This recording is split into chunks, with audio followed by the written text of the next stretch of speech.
É possível identificar uma fobia já no início? A resposta é sim e não. Ajudou muito, né? Por que sim e não?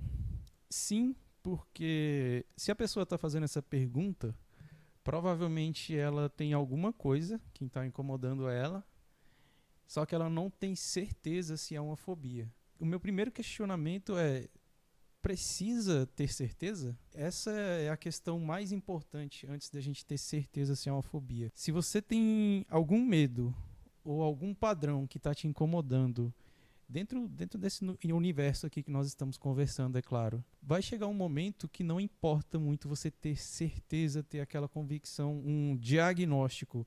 Tá aqui, carimbado, o Anderson carimbou, é uma fobia o que eu tenho. Não precisa dessa precisão toda, desse carimbo. Agora, alguns padrões, sim, a gente tem alguns limites que ficam mais fáceis da gente definir. Por exemplo, é um medo. É um medo ou alguma emoção parecida com medo. Por exemplo, desperta um pânico diante de alguma coisa, né? Diante, eu sempre falo, é diante do objeto da fobia ou diante do que significa, porque às vezes não é necessariamente um objeto, algo palpável. Porque, por exemplo, medo de altura. Medo de altura não é um objeto, nem uma coisa como, por exemplo, medo de água. Medo de água se mistura. Deixa eu falar os dois extremos primeiro. Um extremo, quando é um objeto, pode ser um bicho, uma coisa física que você pode pegar ou que você não quer pegar e ficar longe, né? Uma barata, lagartixa, cobra, aranha, são os mais clássicos aí, só que é infinito o número de objetos que podem gerar fobias nas pessoas.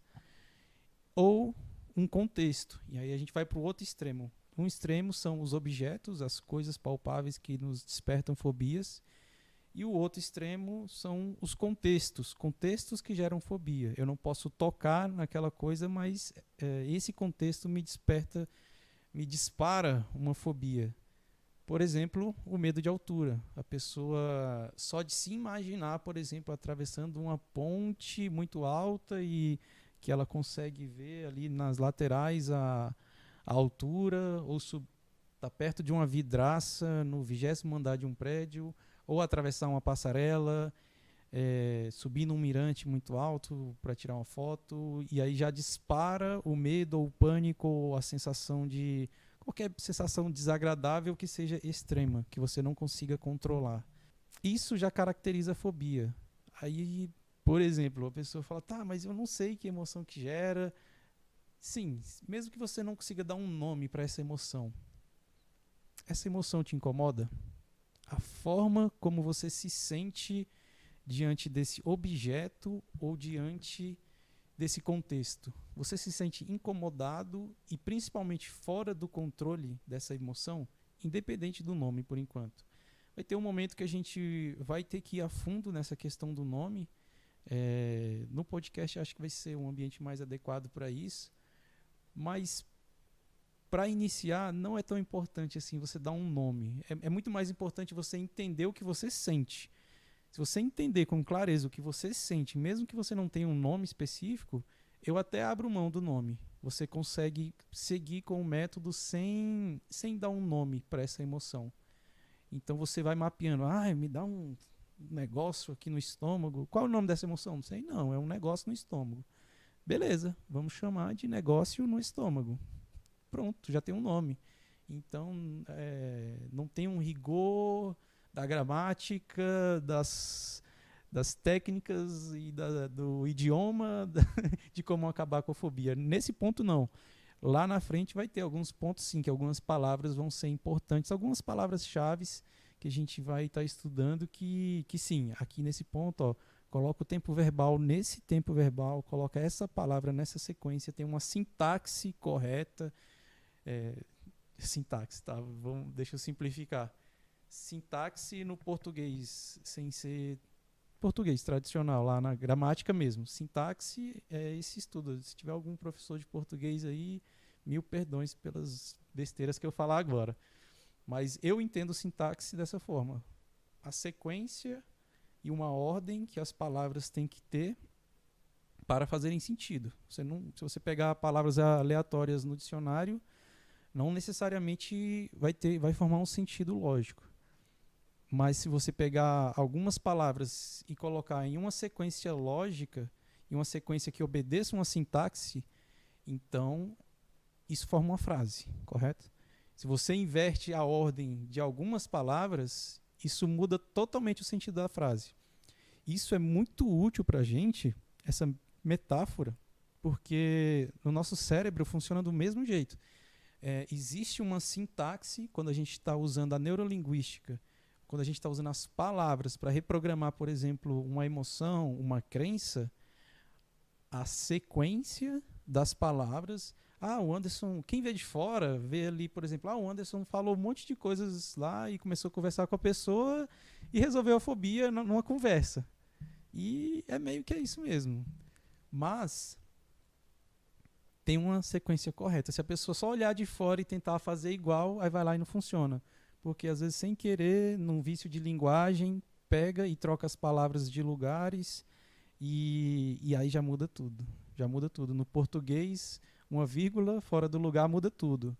Aqui também, uma vírgula não, mas uma palavra no tempo verbal fora do lugar muda tudo. Muda tudo. Beleza. Só que, caramba, abriu um parêntese enorme aqui para falar de neurolinguística. Mas e aí, é possível identificar uma fobia logo no início? Sim e não. Sim, se você considerar, eu estou desconfortável com essa emoção, é uma emoção que está me paralisando ou é uma emoção que está me colocando em desespero, em reações absurdas, e eu não quero mais isso. E tem alguma coisa específica, seja um contexto ou um objeto e um contexto. Você tem um objeto e um contexto que dispara uma emoção que você não gosta, ainda que isso não seja uma fobia, mas está vendo que a estrutura é muito parecida. Cara, às vezes você está falando, Anderson, parece uma fobia, mas eu não consigo chamar isso de fobia.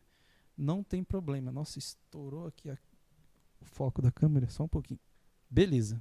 Se você consegue se identificar nesse tá vendo que tem um padrão que eu descrevi aqui? Uma coisa que desperta uma emoção muito forte e me coloca num estado que eu não gosto e eu quero acabar com isso. Pronto. Ainda que não seja uma fobia, você pode usar esse nosso método aqui para reprogramar. Mesmo que não seja uma fobia. Eu estou tentando procurar um exemplo aqui. Por exemplo, falar em público.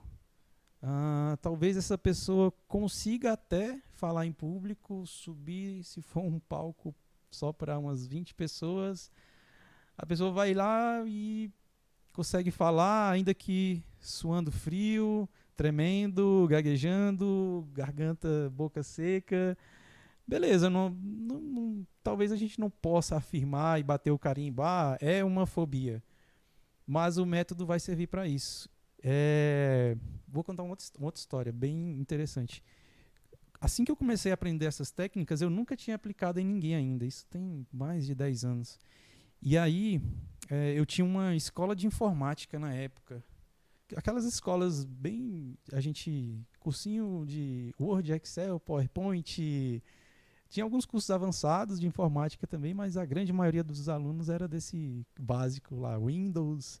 E era bem legal. A gente vendeu pra caramba curso de informática nessa época. Era presencial. Hoje em dia é tudo virtual. Aí beleza, mais de uma década atrás, vendendo curso de informática. Teve um dia lá, eu não dava aula, mas eu ficava sempre por ali, gerenciando. E um intervalo entre uma aula e outra, os molecada lá gostava de abrir aqueles sites já viu? De gente sendo decepado e não sei o que, aqueles da dark web mesmo. Uns bem... Nossa, só de lembrar, meu Deus, uns vídeos lá do interior da África, uma guerra tribais lá. Eu sei que num dia lá, eles abriram lá um vídeo e eu cheguei para ver que movimento era aquele. Uma molecada tudo em volta do computador e aí passando um vídeo lá do cara, meu Deus do céu, o cara sendo decepado lá, acho que o facão do cara tava cego, a cena... longa e sangue para todo lado, uma câmera filmando bem mal filmado, só que beleza. Aí passou e eu falei, não, fecha esse negócio aí, tal. Aí dispersei a galera e saí lá para fora da escola de informática. Aí sentei num banquinho lá na recepção, cara, aquele filme começou a repetir na minha cabeça e não saía aquelas imagens, aquela sequência lá do cara sendo decepado e tal, e repetindo. Ficou repetindo tanto na minha cabeça. Eu já falei sobre esse padrão de repetição aqui e como é que ele forma uma fobia. Que eu comecei a passar mal, meu estômago começou a embrulhar. Eu não estava vendo mais, era só na minha cabeça, eu não estava vendo. E o meu estômago começou a embrulhar e eu me sentindo mal, tendo, sei lá, uns calafrios assim, passando mal mesmo. Aí eu, caraca, e aí eu tive um estalo. Eu, caramba, a técnica lá, será que funciona para isso? Olha só, eu com a mesma dúvida de vocês. Será que funciona para isso? Porque não é uma fobia. Bora tentar. Foi a minha primeiríssima experiência com essa técnica. Eu tinha acabado de aprender, nunca tinha aplicado em ninguém. Aí, cobaia, eu mesmo. Fui lá para um canto, para uma sala, fechei os olhos e beleza, agora pega a imagem, rebobina, altera a cor, muda lá a sintaxe, vai mudando. E aí abri os olhos e sensação no estômago, nenhuma. Sensação de calafrio, zero. A imagem repetindo loucamente na minha cabeça, parou. Aí eu, caraca, esse negócio funciona mesmo, bicho. eu fiquei empolgadíssimo. Eu tava sendo, sei lá, torturado pelas imagens. 5 minutos depois eu tava comemorando e dando risada porque o negócio funcionou. Será que isso ia virar uma fobia? Provavelmente não. Importa eu saber se isso ia virar uma fobia ou não? Também não. Importa que eu peguei um método para uma coisa que estava me incomodando e eu acabei com aquilo que estava me incomodando. Se você tem alguma coisa que está te incomodando e é algo que é persistente e que todas as vezes que você se expõe ao objeto, seja o objeto da fobia ou não, mas esse contexto que você se expõe e isso te incomoda, essa técnica funciona perfeitamente. Eu já usei várias vezes em vários contextos diferentes que não são fobias, desde fobias até, por exemplo, vou pegar um exemplo bem aleatório aqui.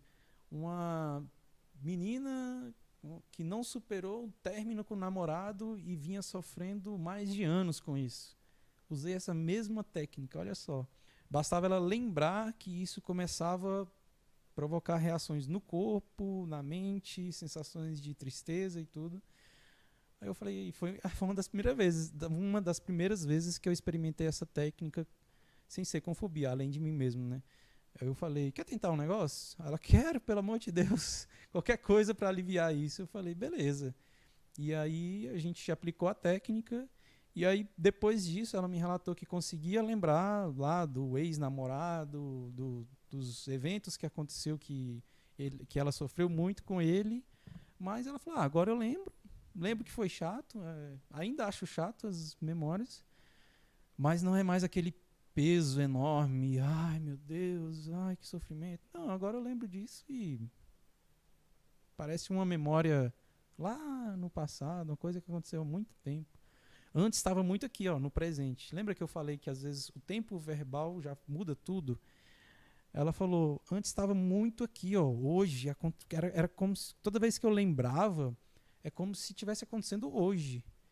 E agora parece que jogou lá para trás uma memória. Nossa, coisa que aconteceu comigo há 1000 anos. Quando a pessoa é corriqueiro, eu ouvi isso. As pessoas falam, nossa, agora parece que isso aconteceu há 1000 anos, está num passado muito distante. E aí realmente a pessoa realocou isso na memória, jogou lá no passado. E se uma coisa está muito no passado, então fica mais leve, vai ficando mais leve.